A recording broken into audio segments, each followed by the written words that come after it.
सबको नमस्कार। आज इतवार है। हर हफ्ते हम लोग इतवार के दिन सब लोग दिल्ली के लोग बैठ के तय करते हैं कि लॉकडाउन को आगे बढ़ाना है कि नहीं बढ़ाना है तो कितना बढ़ाना है। अभी जो मौजूदा लॉकडाउन है वो कल सुबह 5 बजे ख़त्म हो रहा है। आज फिर से हम सब दिल्ली के लोगों को तय करना है कि लॉकडाउन बढ़ना चाहिए या नहीं बढ़ना चाहिए, अनलॉक होना चाहिए नहीं होना चाहिए। हम सब लोगों को मिलकर ये तय करना है। अप्रैल के महीने में जब ये सेकंड वेव पूरे देश के अंदर आई थी, इतनी खतरनाक वेव थी। दिल्ली सबसे पहला राज्य था जिसने, हम सब लोगों ने ये देखा कि ये वेव बहुत ख़तरनाक है और सबसे पहले लॉकडाउन देश के अंदर दिल्ली में लगाया गया। उस वक्त ऐसा लग रहा था जब ये वेव आई थी और इतनी तेज़ी से केसेस बढ़ रहे थे कि पता नहीं ये वेव कितने दिन चलेगी, इस वेव से जीत पाएंगे नहीं जीत पाएंगे, कैसे होगा, क्या क्या होगा। लेकिन एक महीने के अंदर 20 अप्रैल को हम लोगों ने लॉकडाउन लगाया था। लगभग एक महीने के अंदर आप सब लोगों के, दिल्ली के लोगों के अनुशासन और दिल्ली के लोगों की मेहनत और संघर्ष की वजह से आज कोरोना की ये वेव, जो कि सबसे खतरनाक थी अभी तक, ये कमज़ोर होती नज़र आ रही है। मैं ये नहीं कहूँगा कि हमने युद्ध जीत लिया है, अभी काफ़ी बाकी है, लेकिन अब हम ऐसा लग रहा है कि इसके ऊपर काबू पाते हुए नज़र आ रहे हैं। अप्रैल के महीने में एक दिन ऐसा आया था जब संक्रमण दर 36% पहुंच गई थी। यानी कि 100 लोगों की हम टेस्टिंग करते थे तो 36 लोग उसमें पॉजिटिव मिलते थे। पिछले 24 घंटे का मैं आपको आंकड़ा बताऊं तो ये संक्रमण दर 2.5% के भी नीचे चली गई है। यानी कि अब 100 लोगों की हम टेस्टिंग करते हैं तो उसमें 2.5 लोग संक्रमित पाए जाते हैं और 97.5 लोग ठीक पाए जाते हैं। इसका मतलब संक्रमण काफ़ी कम हो गया दिल्ली के अंदर। अप्रैल के महीने में एक दिन ऐसा था जब 28,000 केस एक दिन में आए थे। 28,000। पिछले 24 घंटे में 1600 केस पाए गए हैं दिल्ली के अंदर। 28,000 से 1600। तो दिल्ली के अंदर कोरोना की रफ्तार काफ़ी कम हुई है। पिछले एक महीने में कई सारी समस्याएं आई। उन सारी समस्याओं का हम सब लोगों ने मिलकर मुकाबला किया। दिल्ली के 2 करोड़ लोगों ने एक परिवार की तरह मिलकर मुकाबला किया। खासकर ऑक्सीजन की बहुत बड़ी समस्या आई थी, लेकिन सब ने मिलकर, इसमें सबका सहयोग मिला। दिल्ली के लोगों ने, केंद्र सरकार ने, सुप्रीम कोर्ट ने, दिल्ली हाई कोर्ट ने, सब ने सहयोग किया और ऑक्सीजन की समस्या का भी समाधान निकला।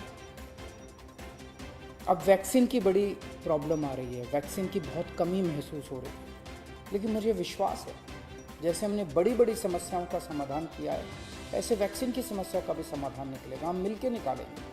वैक्सीन की जो कमी हो रही है, मुझे पूरी विश्वास है इस कमी को भी हम सब लोग मिलके ठीक करेंगे। इस दौरान पिछले एक महीने हमारे डॉक्टर्स और नर्सेज कई दिनों तक नहीं सोए हैं, कई दिनों से घर नहीं गए हैं। उन्होंने ज़बरदस्त काम किया। इनमें से कुछ डॉक्टर्स और नर्सेज शहीद भी हो गए। उनकी शहादत को मैं पूरे दिल्ली के सभी लोगों की तरफ से सलाम करता हूँ। हम कर्जदार हैं उनके, उनका कर्ज हम नहीं चुकता कर सकते, लेकिन फिर भी दिल्ली सरकार उनके परिवार को मदद करने के लिए 1-1 करोड़ रुपए की राशि देती है। आप लोग देख रहे होंगे, मैं रोज़ किसी न किसी के घर जाता हूँ। ऐसे किसी व्यक्ति, ऐसे किसी डॉक्टर, नर्स या ऐसे किसी के घर जो शहीद हो गए, उनके परिवार को मैं खुद जाके मिलता हूँ और उनको 1-1 करोड़ की राशि दे के आता हूँ। तो युद्ध अभी बाकी है, अभी पूरा नहीं हुआ है। और अभी भी 1000 से ज़्यादा केस आ रहे हैं। तो पिछले 24 घंटों में मैंने खूब लोगों से पूछा क्या करना चाहिए। जो भी निर्णय होगा हम मिल के लेंगे, दिल्ली के लोग मिल के निर्णय लेंगे। तो एक आम राय ये बन रही है लोगों की कि 1 हफ्ते के लिए लॉकडाउन और बढ़ा देना चाहिए, क्योंकि अभी अगर लॉकडाउन खोल दिया और जो कुछ हमने पिछले 1 महीने की इतनी कड़ी मेहनत, संघर्ष और त्याग की वजह से पाया है, कहीं वो ख़त्म ना हो जाए। तो सबकी आम राय ये है कि 1 हफ्ते के लिए और लॉकडाउन खोल देना चाहिए।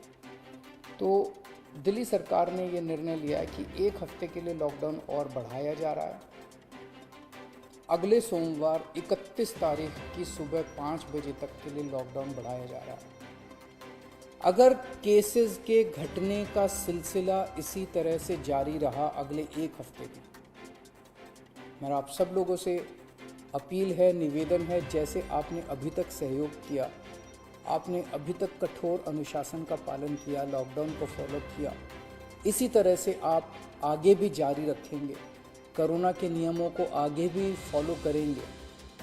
अगर इसी तरह से केसेस के कम होने का सिलसिला जारी रहा तो 31 तारीख से फिर हम अनलॉक की प्रक्रिया चालू करेंगे। एकदम से अनलॉक करना ठीक नहीं रहेगा, तो वो भी धीरे धीरे कुछ गतिविधियों को 31 तारीख से फिर हम खोलना चालू करेंगे।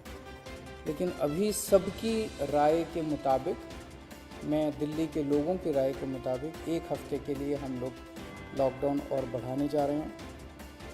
इस वक्त हमारी सबसे टॉप प्रायोरिटी है कि किस तरह से दिल्ली के 2 करोड़ लोगों को वैक्सीन जल्द से जल्द लगाई जा सके।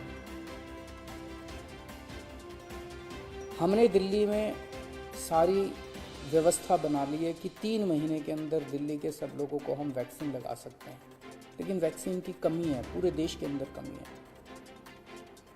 कहा जा रहा है कि तीसरी वेव आएगी। हमें तीसरी वेव का पूरी शिद्दत के साथ तैयारी करनी है। तो हमारी पहली प्राथमिकता तो ये है कि वैक्सीन लग जाए। अगर वैक्सीन लग गई तो शायद तीसरी वेव ना आए। अगर वैक्सीन सबको लग गई तो शायद तीसरी वेव से हम लोग बच सकें।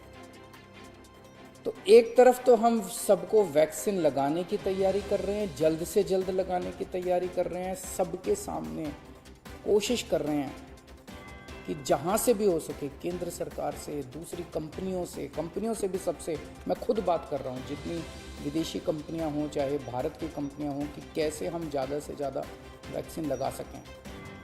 कोई चाहे कितने रुपए में वैक्सीन दे दे दिल्ली के लोगों के लिए, चाहे हमें अपना जितना भी बजट खर्च करना पड़े दिल्ली के लोगों के लिए वैक्सीन लाने के लिए, हम खर्च करने के लिए तैयार हैं। कहीं से दिल्ली के लोगों के लिए, अपने लोगों के लिए वैक्सीन मिल जाए। तो एक तरफ हमारी ये तैयारी चल रही है और दूसरी तरफ खुदा ना खास्ता तीसरी वेव आती है तो हम उसकी सारी तैयारियां कर रहे हैं। कितने बेड ज़रूरत पड़ेगी, कितने और आईसीयू बनाने की ज़रूरत है, कितनी और ऑक्सीजन की ज़रूरत है, ऑक्सीजन टैंकर खरीदने की ज़रूरत है, ऑक्सीजन के स्टोरेज टैंक बनाने की ज़रूरत है। ये सब तैयारियां वो भी साथ साथ चल रही है। लेकिन भगवान ना करे कोई तीसरी वेव आए, भगवान करे कि सब लोग सुख, शांति और स्वस्थ रहें। नमस्कार।